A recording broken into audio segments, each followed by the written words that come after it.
கொங்கூர் மண்டலம் அப்படின்னாவே அவர்கள் அனைவருக்கும் மரியாதை கொடுப்பவர்கள் மட்டுமல்ல, குறிப்பாக பெண்களுக்கு அதிகமாக மரியாதை கொடுத்து நன்றாக நடக்கக்கூடிய ஒரு பகுதியிலே இந்த மாதிரி ஒரு சம்பவம் இதுவரை நடந்தது கிடையாது என்று சொல்கிறார்கள்.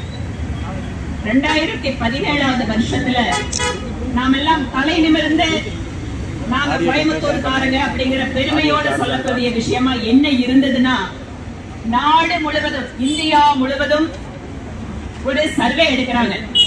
அதுல என்ன கேட்கிறாங்கன்னா, இந்தியாவிலேயே பெண்களுக்கு பாதுகாப்பான நகரம் எது என்று கேட்கிறார்கள். அந்த சர்வேல 2017 கோயம்புத்தூர் இந்தியாவிலேயே நம்பர் 1 பாதுகாக்கப்பட்ட, அதாவது பாதுகாப்பான நகரமாக இருந்த ஒரு கோவை மாநகரம் இன்று திராவிட மாடல் திமுக ஆட்சியிலே ஒரு மோசமான பாலியல் வன்கொடுமை சம்பவம் நேற்று நடந்திருக்கிறது என்று அந்த இடத்துக்கே நாங்க போய் பார்த்தோம். எங்களுடைய அன்பு சகோதரிகளோட அந்த இடத்துக்கு போய் பார்க்கும்போது ரொம்ப ஏதோ காட்டுக்குள்ள இருக்குங்க, அது ஆளே நடமாட்டம் இல்லாத ஏரியா எல்லாம் கிடையாது.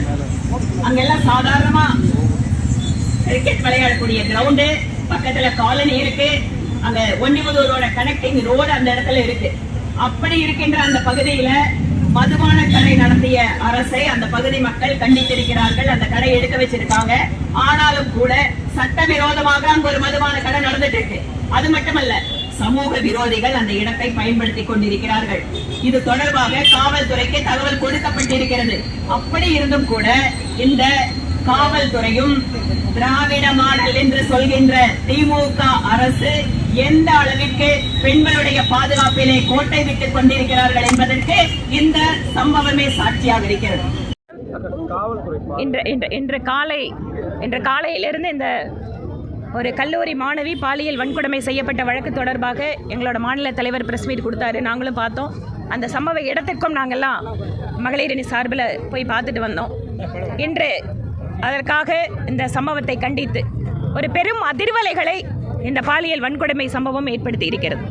ஏனென்றால் கோவையை பொறுத்தவரை ஒரு அமைதியான இடம் என்பது மட்டுமல்ல, பெண்களுக்கு மிகுந்த பாதுகாப்பான இடம் என்கின்ற நம்பிக்கை ஆண்டாண்டு காலமாக இந்த பகுதி மக்களுக்கு மட்டும் இல்ல, பெண் குழந்தைகளை இந்த ஊருக்கு அனுப்புபவர்களுக்கு கூட உண்டு. அப்படிப்பட்ட ஊரிலே இவ்வளவு ஒரு கொடுமையான சம்பவம் நடந்திருப்பது என்பது அதிர்ச்சிக்கு எங்களை உள்ளாக்கி இருக்கிறது. இது இந்த பகுதிக்கு ஏற்பட்ட அவமானம் என்பதை தாண்டி எந்த அளவுக்கு தமிழக அரசு, அதுவும் குறிப்பாக அந்த இடத்துல ஏற்கனவே அந்த பகுதி மக்கள் சமூக விரோதிகள் அந்த இடத்தை பயன்படுத்துகிறார்கள் என்று தெரிந்திருந்தும், அந்த இடத்தில் ஏற்கனவே ஒரு சட்டவிரோதமான மதுபான பார் இயங்குகிறது என்று தெரிந்திருந்தும் இந்த சம்பவம் நடந்திருக்கிறதை அவர்கள் கண்டுகொள்ளாமல் விட்டிருக்கிறார்கள் என்பது அவர்களுடைய அலட்சியம் காட்டுகிறது. இன்று மகளிர் சார்பில் ஆர்ப்பாட்டம் பண்ணியிருக்கோம். நாளை மறுநாள் தமிழகம் முழுவதும் சமூக நீதி மாடல், இவர்களுடைய திராவிட மாடல் அப்படின்னு சொல்லக்கூடிய இந்த பெண்களுக்கு உரிமை அளிக்கின்ற இந்த மாடல் முழுக்க முழுக்க பெண்களுக்கு எதிரான மாடல் என்பதை மக்களிடம் கொண்டு செல்கின்ற வகையிலேயும் அந்த பாதிக்கப்பட்ட பெண்களுக்கு ஆதரவாக இருக்கின்ற அந்த சூழலை உருவாக்குகின்ற விதமாகவும் எல்லா மாவட்டங்களிலேயும் எங்களுடைய ஆர்ப்பாட்டம் நடைபெறும். போலீஸ் நடவடிக்கை கடந்த 4 வருட காலமாக நாங்கள் பார்த்துட்டு இருக்கிறோங்க. இந்த மாதிரி ரொம்ப ஒரு சென்சிட்டிவான விஷயம், ஒரு மக்கள் அதிகமாக அதிர்ச்சிக்குள்ளாகிற விஷயம் வந்துச்சுன்னா உடனடியாக யார் அவங்க அரெஸ்ட் பண்ணியிருக்காங்களோ அவங்க மேலே எந்த விசாரணை இல்லாமல் என்கவுண்டர்னு ஒரே வார்த்தையில் சொல்லி முடிச்சிடுறாங்க. அதுக்கப்புறம் அந்த சப்ஜெக்ட் பற்றி பேசுறதில்ல.